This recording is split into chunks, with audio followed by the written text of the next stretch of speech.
This is the BBC. How does one measure a life?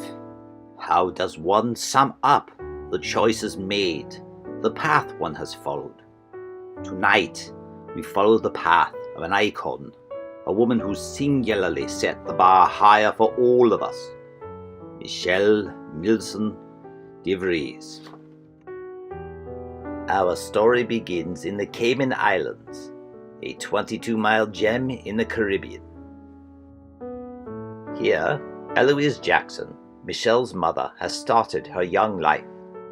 At 19, Eloise, bored of the nightlife, did the impossible, organizing thousands of young freedom fighters under her passionate vision. It was unclear what exactly they were fighting for. What was clear, however, was that Hollywood noticed her struggle. She was then plucked from her home to star in a biopic retelling of her life. The movie met with tepid reviews and was largely considered an abysmal mess. The only bright spot in this production was meeting Jack Milson, a struggling former war photographer employed on set as a best boy. They were soon married and moved into Jack's humble abode. However, the cramped quarters prevented them from consummating their relationship. So, they moved to Lincoln Park, an idyllic suburb of New Jersey. There, they welcomed Henry, a mischievous spider monkey, into their home. His antics, however, sealed his doom. After Michelle was born, in April of 1969, Eloise had had enough and got rid of the monkey. Jack Milson, though, was often quoted as saying, "You got rid of the wrong monkey." Michelle was a beautiful yet easily startled child.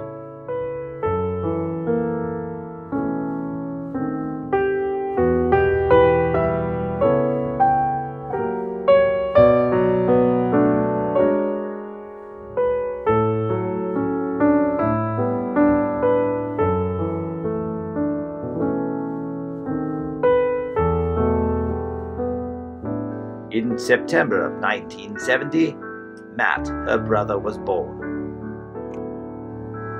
As he grew, he became utterly and completely fascinated with the Amish. Young Matt would later go on to become a major shareholder and producer of Amish Airlines. Using manure as fuel, Amish Air promised to redefine the aeronautics industry. We all know how that ended. A few years later, Montgomery Milson was born. His presence in the family would critically impact Michelle for years to come. In what now has simply been titled The Incident, Michelle's life was forever changed. One day, the children were playing inside. Monty retired to his bedroom while Matt and Michelle played elsewhere. No one knows why or who started it, but the two decided to throw clay lumps into the dark recesses of Monty's room. The exact size of the last clay lump is unclear. What is known, however, is that when that lump landed, it tore the family apart. From that moment forward, Montgomery Milson was never quite the same. This moment would haunt poor Michelle for the rest of her life. In the late 1970s, adolescence arrived, and it was cruel. With nothing left but guilt, Michelle had no choice but to leave her home. After weeks on the road, Michelle stumbled upon a freak show somewhere in the bayous of Louisiana. After hormone therapy, Michelle decided to try her luck as the bearded woman. Unfortunately, The very sight of her drove children and young women to tears, and she was deemed too freakish even for a freak show. And then the weather intervened. The legend of the Weather Witch is now a folktale told in hushed tones. Her power was legendary. It was, for a brief time, the happiest in her young adult life. Unfortunately, she only lasted 3 weeks before the carnival was torn to pieces in a hurricane. With nothing left, she found solace in the bottom of a bottle, and with friends who had utterly no positive effect on her life at all. To escape the clutches of her demons, she joined a small crew of misfit sailors aboard the trawler the Not Right. With that crew, she barely made it to Europe and her intended destination, Munich, Germany. There, with little cash and nowhere to go, she was forced to wrestle drunks for money during Oktoberfest. During some downtime, Michelle took her now infamous bike excursion into the Black Forest, where she met Bigfoot. And eventually, they married. Over 300 guests attended. Sadly, most of them were from the groom's side. It took only a year before they were divorced. Michelle's tell-all book about their union became a runaway hit. In every country, tens of thousands of people queued up for her book.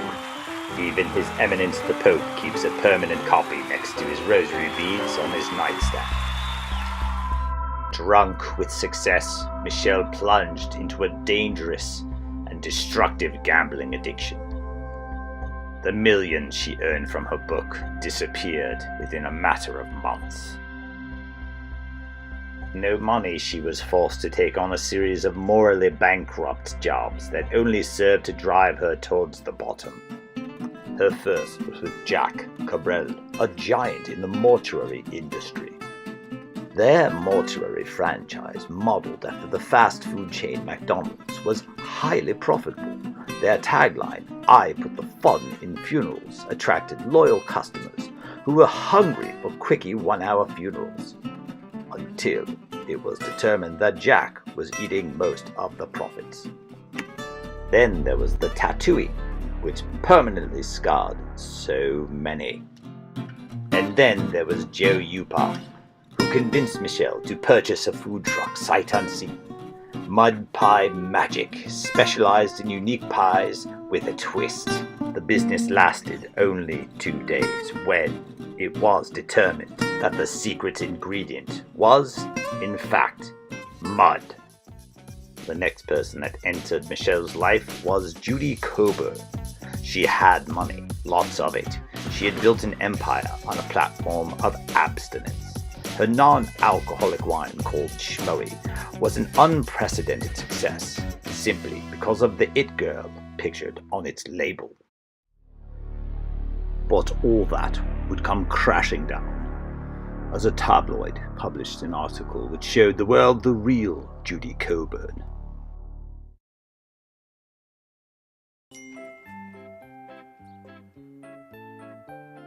Little is actually known about this night, but police reports suggest larceny, indecent exposure, and a crate full of snakes were involved. 4 people were injured in this exchange. Despite the brave smile, Michelle realized that the pain of the clay incident would never diminish. She was utterly devastated. It was at this point, her lowest, that her future husband, Dave DeVries, entered her life. Born of humble beginnings in 1966 to Jack and Adeline DeVries, he grew up strong and healthy. His parents were married in 1956. Though it is well documented that Jack had no Viking heritage, he wore Viking horns for most of his life. It became his defining feature. Well, I didn't marry him for his money. God, no, nor his looks. Honestly, it was the hat. It was always the hat. In January 2004, Dave and Michelle married, And though they often went without heat or Christmas decorations, their love bore fruit in the form of baby Aidan. Here is a rare recording of Aidan hiccuping his way through his young life.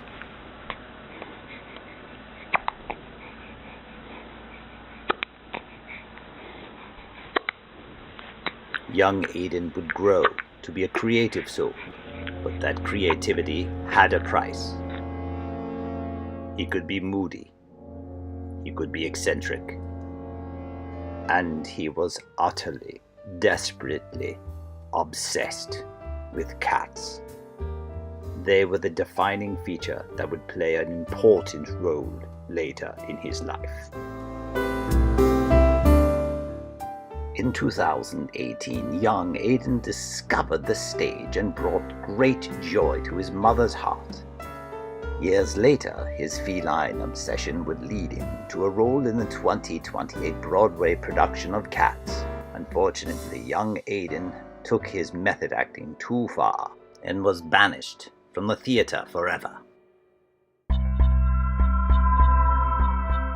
And like all good mothers, she remained proud of young Aidan.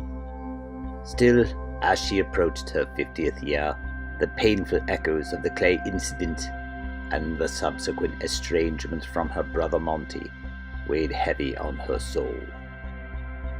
She had not seen Monty for over 30 years, and the pain ate at her.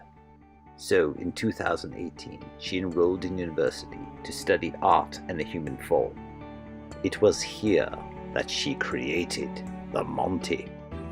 Its haunting gaze hypnotized audiences from all over the globe and propelled Michelle into the spotlight. Some say that the Monty rivaled the Mona Lisa in popularity. What we can say, though, with certainty, is that wherever Michelle went, crowds would follow. In 2019, Michelle received the Presidential Medal of Freedom from former President Barack Obama. For the record, Donald Trump was not a fan of the Monty, nor was he pleased with Michelle's hilarious appearance on the sketch comedy show Saturday Night Live. In the end, after all her pain, struggle, and glory, her greatest achievement, by her own admission, is her devotion to family and friends. She is a consummate mother, daughter, friend, and wife. And on this momentous occasion, her 50th year, the world, her family, her friends, her husband, her son, celebrate her amazing life. God bless. Happy 50th, Michelle. It's Sally O'Malley. I'm proud to say that I'm 50 years old. I'm not one of those gals who's afraid to tell her real age. And I like to kill